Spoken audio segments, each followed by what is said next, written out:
जय मां हिंगलाज भक्तों, आज हम गणगौर तीज व्रत कथा का श्रवण करेंगे।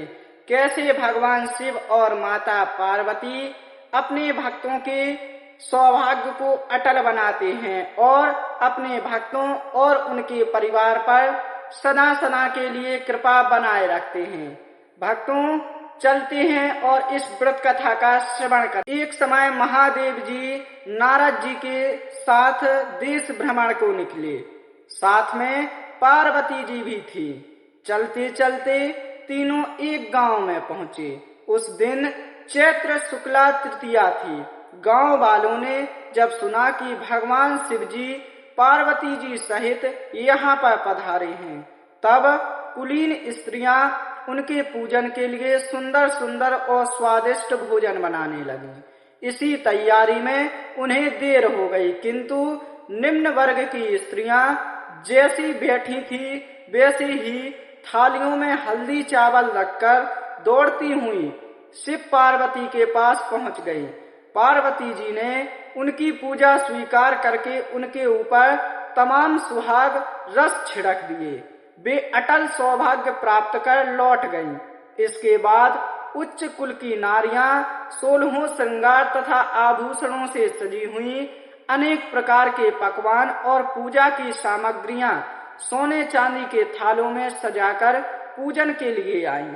उन्हें देखकर शिव जी ने कहा, हे पार्वती, तुमने तमाम सुहाग रस तो साधारण स्त्रियों में बांट दिया है, अब इन्हें क्या दो? पार्वती ने उत्तर दिया, आप इनकी चिंता ना करें, उन्हें सिर्फ ऊपरी पदार्थों से बना रस दिया गया है, इसलिए उनका सुहाग धोती से रहेगा, परंतु इनको मैं अपनी उंगली चीरकर अपने रस का सुहाग रस दूंगी। जिसकी मांग में यह सुहाग रस पड़ेगा वह मेरे समान ही तन मन से सौभाग्यवती होगी। जब स्त्रियां पूजन कर चुकी थी, तब पार्वती ने अपनी उंगली चीरकर उन पर छिड़की। जिस पर जैसे छींटे पड़े उसने वैसे ही सुहाग पाया। इसके बाद पार्वती जी ने शिव जी की आज्ञा से नदी तट पर जाकर स्नान किया। फिर बालू के महादेव बनाकर वह उनका पूजन करने बैठने। पूजन के बाद बालू के पकवान बनाकर शिव जी को भोग लगाया।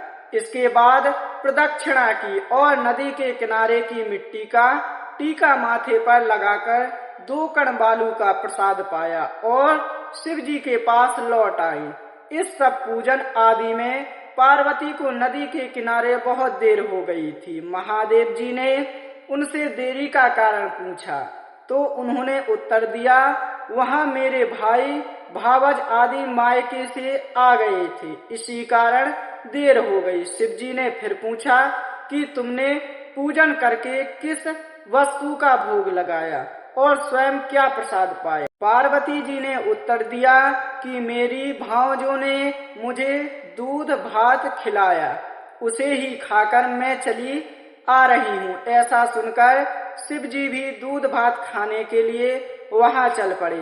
पार्वती जी दुविधा में पड़ गई। उन्होंने शिव जी का ध्यान करके प्रार्थना की कि हे प्रभु, यदि मैं आपकी अनन्य दासी हूँ तो आप ही इस समय मेरी लाज रखिए। इस प्रकार प्रार्थना करते हुए वे भी शंकर जी के पीछे पीछे चलने लगे। अभी कुछ ही दूर चले थे कि उन्हें नदी के किनारे एक सुंदर माया का महल दिखने लगा। जब वे उस महल के भीतर पहुंचे तब वहां शिव जी के साले और सलहज आदि परिवार के सभी लोग मौजूद थे। उन्होंने बहन बहनोई का बड़े प्रेम से स्वागत किया। 2 दिन तक खूब मेहमानदारी होती रही। तीसरे दिन सवेरे पार्वती जी ने शिव जी से चलने के लिए कहा, किंतु वे तैयार ना हुए। पार्वती जी चलनी, तब तो शिव जी को भी उनका साथ देना ही पड़ा। नारद जी भी साथ ही थे। तीनों चलते चलते बहुत दूर निकल गए। सायंकाल होने पर शिव जी बोले कि मैं तुम्हारे मायके में अपनी माला भूल आया हूँ। पार्वती जी माला लेने के लिए जाने को तैयार हुई, किंतु शिव जी के आग्रह पर वे ना जा सकी और नारद जी वहां गए। नारद जी ने जाकर देखा, वहां किसी महल का निशान भी नहीं है। चारों ओर घोर वन है और हिंसक पशु घूम रहे हैं।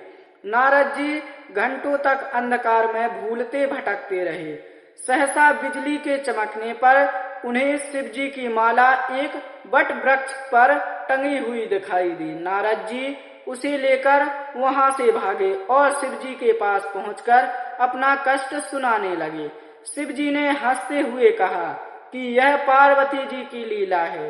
गौरी पार्वती ने विनम्र होकर कहा, मैं किस योग्य हूँ, यह सब तो आपकी ही कृपा का प्रभाव है। शिव पार्वती की बात सुनकर नारद ने उन्हें मस्तक झुकाकर प्रणाम किया और कहा, माता आप पतिव्रताओं में सर्वश्रेष्ठ हैं, सौभाग्यवती आदि शक्ति हैं। यह सब आपके पतिव्रत धर्म का ही प्रभाव है। संसार की स्त्रियां आपके नाम का स्मरण करने मात्र से अटल सौभाग्य प्राप्त कर सकती हैं और समस्त सिद्धियों को अपना बना सकती हैं। फिर आज के दिन आपकी भक्ति भाव से पूजा आराधना करने वाली नारियों को तो अटल सौभाग्य ही मिलेगा। भक्तों, अगर आप लोगों को यह व्रत कथा पसंद आई हो तो ऐसे ही व्रत कथा के लिए हमारे YouTube चैनल माँ हिंगलाज को जरूर सब्सक्राइब करें, वीडियो को लाइक शेयर करें और कमेंट में गौरी शंकर भगवान की जय जरूर लिखें। जय माँ हिंगलाज भक्तों।